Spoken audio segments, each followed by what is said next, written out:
This is the brief lecture for European history for Wednesday, the 22nd of September 2021, the day after the autumnal equinox. We are now in fall. Yay. Vernacular literature. In the Middle Ages and before, educated people who read and write, who wrote letters and books, wrote in Latin. One of the reasons that the Emperor Charlemagne has such trouble learning his letters, not only is he learning to read and write as an adult rather than as a child, but Charlemagne isn't learning to read and write in the language he speaks, Frankish. He learns Latin. So this king of what is now France, the Low Countries, and Germany, and part of Italy, is struggling like a schoolboy with his letters because he's learning to read and write in Latin. But as the High Middle Ages becomes the Late Middle Ages, a new idea, a radical idea, that important things can be read and written in the language of street ruffians, of commerce and shopkeepers, the daily language that Latin had devolved to in Italy, in Portugal, in Spain, in Catalonia, in various parts of France, different dialects. The Dutch, the Deutsch, the Germans, the Anglo-Saxons all have languages influenced by Latin. But the Romance languages are all descendants of it. This is called vernacular. Reading and writing in the language of people living their daily lives. Vernacular.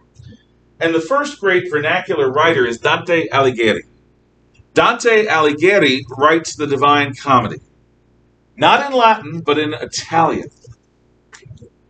He writes Inferno, Purgatorio, Paradiso, which is the Inferno or Hell, Purgatory, and Paradise, which is heaven, in Italian. And in doing so, not only is Dante's work read far more widely and understood far more widely, because even if you're illiterate, you can get some guy down the street who can read to you in a language you actually know.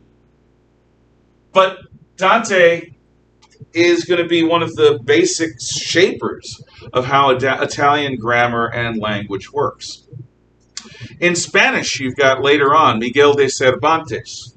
Cervantes writes Don Quixote, which is the great novel of the Spanish language. And he also helped shape definitively Western Spanish written grammar and so forth. In England, you have Geoffrey Chaucer with a G-E-O, Geoffrey. Geoffrey Chaucer writes a book in Middle English called The Canterbury Tales, which is the story of pilgrims traveling to the shrine at Canterbury, all sorts of different people. Now, you will probably, if you haven't already, read the Canterbury Tales, but you'll likely not read it in Middle English. You'll likely read it in translated modern English. Chaucer's Canterbury Tales are probably our best documentary example of what Middle English, the English of the Middle Ages, actually looked and sounded like. By the time Shakespeare comes along, even though Shakespearean English seems so different from the language we speak today, Shakespearean English is still classified as modern English. In fact, Shakespeare, along with Chaucer, helped shape a lot of the way written English is portrayed. So that's vernacular. The other thing you should know is that the seat of the Eastern Empire, Constantinople, which had stayed free from the fall of the Western Roman Empire in AD 476 until the Turkish attack in 1453.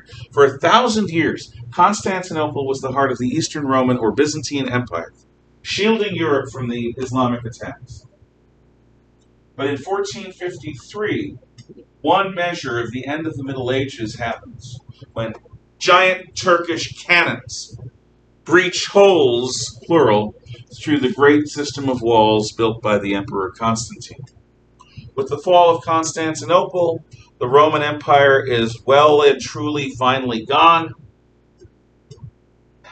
And again, some people use this rather than Columbus's discovery as the measure of when the Middle Ages actually end. Questions? Okay, please put everything away except for your writing utensils. Thank you for paying attention.